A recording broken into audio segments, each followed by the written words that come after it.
I've received a message from my personal assistant, Ben Kui, who received a question from Francis regarding his 5-year-old son, Jake, exhibiting strong dharmic inclinations. And the question was basically how to nurture this inclination. Many people have strong dharma inclinations. Being that they have strong dharma inclinations or dharma imprints, karmic imprints from previous lives, they also have strong karmic imprints of many other activities that they have done for many, many, many lifetimes. So it's just a matter of what imprint will trigger and when. If a person is somewhat attained in their meditation, the meditation is within their mind stream. So when they take rebirth, it is their mind stream taking rebirth or their mind taking rebirth. So whatever attainments, whatever they have gained, whatever they have lessened will follow them.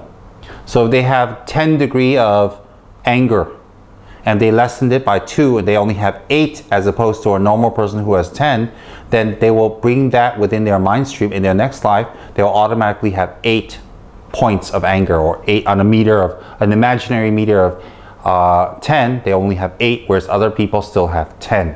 What's the difference? If you have 8 on the meter of anger as opposed to 10, you will create that much less karma from this sort of angry mind. So that is an example that can be applied to all different qualities of our mind, positive and negative. So therefore, whatever imprints we have in our previous lives, it will manifest. It is dormant. It's in us. And it will come out one day. And when it comes out one day, it will continue whatever imprint we have planted. For example, if we really like the smell of beautiful red roses, and that imprints in our mind, but the next time we walk in a garden, we can see dandelions, and we can see tulips, and we can see, birds of paradise, we can see night queen flowers, and we can see jasmine. But when we smell it, it's nice, but it doesn't open anything. But once we come across a rose flower, we smell it, oh, it opens up the imprint of our liking toward roses from our previous life. That's just a very rudimentary example. Similarly, we have many imprints. Okay, we have many, many imprints of many things we have done, both positive and negative. Hence, anytime those imprints can open up and they can continue. So therefore, environment, friends, what we see, what we hear is very, very important. People with higher attainments or people who have accomplished something from their previous lives, then the environment is important, but even if the environment is not as strong, their own attainments will shine through, their own attainments will come through. So like that, Jake, as you say, I don't know, basically Francis, I don't know where you're from or where your center is or where your son's from, and it doesn't matter, I don't need to know, but your question is very sincere and it's from your heart and you would like some words, some advice, so that's what I'm offering you. So I don't need to know where you're from or whatever, all the details. I just am very happy that you want to nurture your son.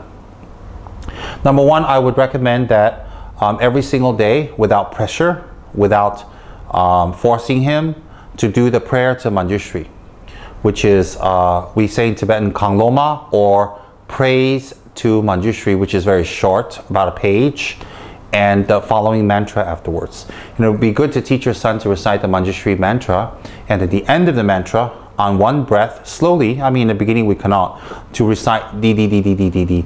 So if every day he does one rosary of Om Arabasa Nadi, and then at the end of it he does di di di di di di di 100 or one mala, 108 times in the mala beats, or one full mala.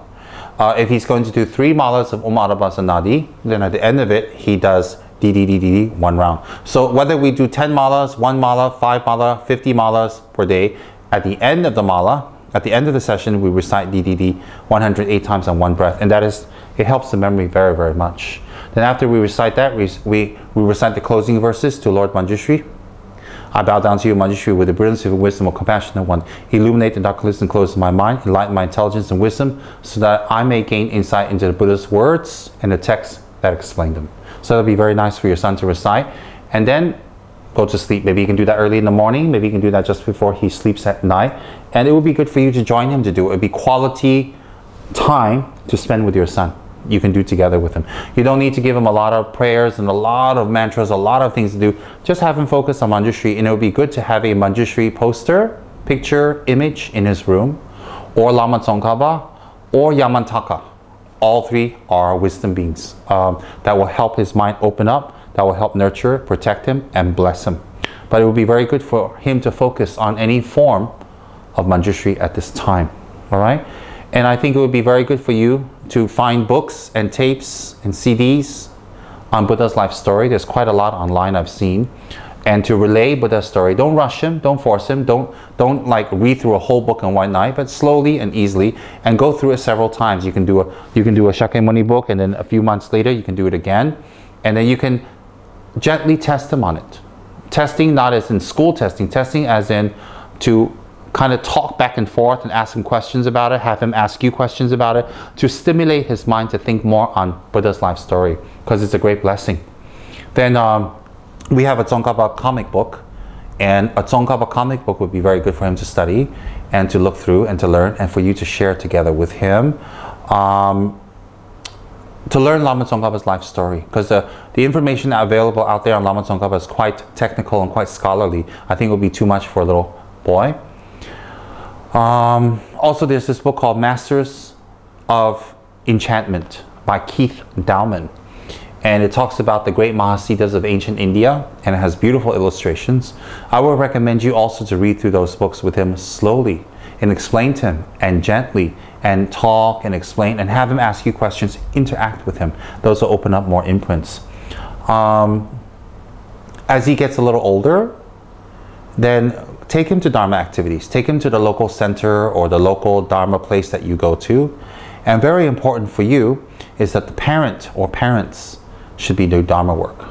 That whatever you do in the center should be consistent at home, and whatever you're learning should be consistent in your daily activities, because the parents at this point will replace a teacher in a monastery, because we have very young monks in the monastery, and the teachers are very good examples. So it's very easy for the kids to develop because they have good examples. So in this case, you would replace that of a teacher by being his loving parent. So whatever you learn, whatever you practice, whatever you have learned, whatever you have understood in your Dharma center, then you yourself should practice. And I'm not saying you're not practicing. You yourself should practice, and you yourself to totally make your mind dharmically inclined. So when your young son sees this as he grows up, he'll be heavily blessed, influenced, and also have a wonderful example in you of a Dharma practitioner. And so when he has that kind of environment around him, the young child will open up, the young child will blossom. Again, this is for people with a little more imprints. People with very high imprints, or a lot of imprints, or very high attainments, or reincarnations, or tukul. Environment is important, but mostly these tukul will find their way. They will aspire to the Dharma, they will practice the Dharma, and they will go all the way with the Dharma, no matter what their environment is. I mean, there are many levels of tukul, many levels of people. All right? If your son continues to show more inclination toward Dharma as he grows older, then you can perhaps contact the Lama or the teacher of your center, and they can do further investigation to see if it is beneficial to find out more, or if it's good just to leave it this way. All right, but I will leave that to you and the people in your center. I am not saying he is or he isn't anything. I am just saying what you have relayed, that he has very powerful Dharma imprints, and I'm kind of going along with that. One thing very good to from your side to recite is the Dorji Namjum mantra. The Dorji Namjum mantra is a purification mantra that are done for people. And if you recite the mantra, it's very, very good to blow it on your son, or blow it on some water to have your son drink every day. So you can have a bottle and you can recite the mantra yourself, and then you can blow it into the water, and he can drink the water every day. The Doji Namjo, you can take a little bit of water and put it on his head, wipe it on his eyes. The Doji Namjo mantra will purify anything in your son to see things clearly, to open his imprints stronger, and also to purify obstacles, and also to bring his Dharma imprints out stronger. The Doji Namjo mantra is usually done, the Doji Namjo mantra is usually done when someone has some spiritual pollution. It doesn't mean that if it's done for you, you have spiritual pollution or your son is spiritually polluted. What it means is that when someone has become spiritually polluted, or they're a little blur, or they're a little not clear, or they're a little bit paralyzed, they're not well due to spiritual pollution, when that mantra is done, it clears the mind, it clears the channels, it clears the person, right? So that's very nice for a young child, such as your son. If you can do the Doji Namjo mantra, maybe one mala a day quietly, you think of Doji Namjom, the Buddha Doji Namjom clearly, and then you recite the mantra with complete faith and trust that your Guru and Doji Namjom and all the Buddhas and Bodhisattvas and deities are one. Then you recite the mantra quietly. Then after that, you can blow it in the water. Your son does not need to be near you when you do this, or you can blow it on his mala, or you can blow it on him when he's sleeping, or as you like. This will be very powerful for him. Okay, so basically opening up the Dharma imprint in him is reliant on you at this point.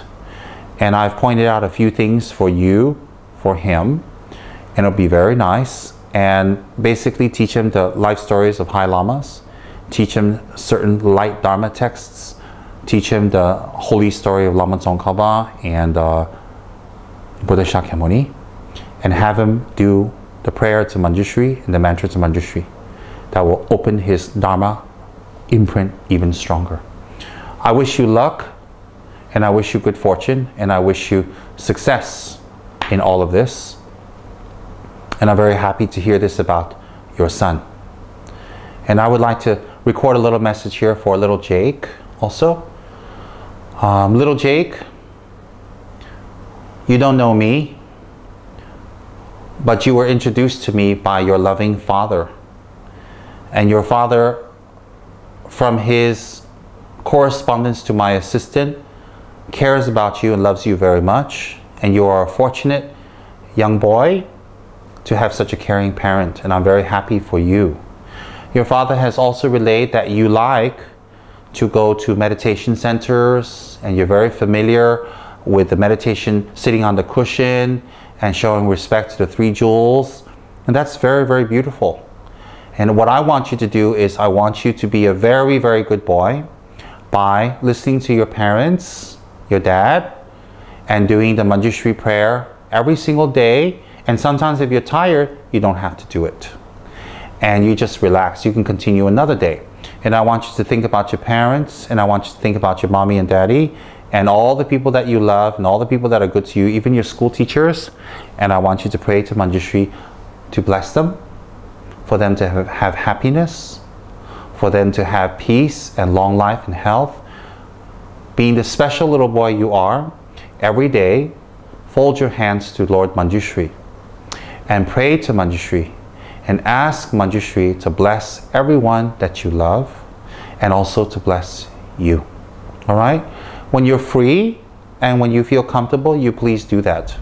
And do very well in school, study up in school, and bring home very good grades, because the more you know, the more you can help people in the future.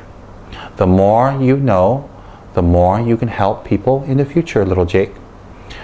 I myself am very happy to make your acquaintance through this video, and I wish you well, and I wish you good luck. And I will have my assistant send you a special little mala just for you, Jake. It'll have my prayers on it, and I will also send you a little Manjushri image for you to keep near you. Pray to Manjushri, think about Manjushri, and keep Manjushri close to you. All right? Good luck to both of you, and I wish you well.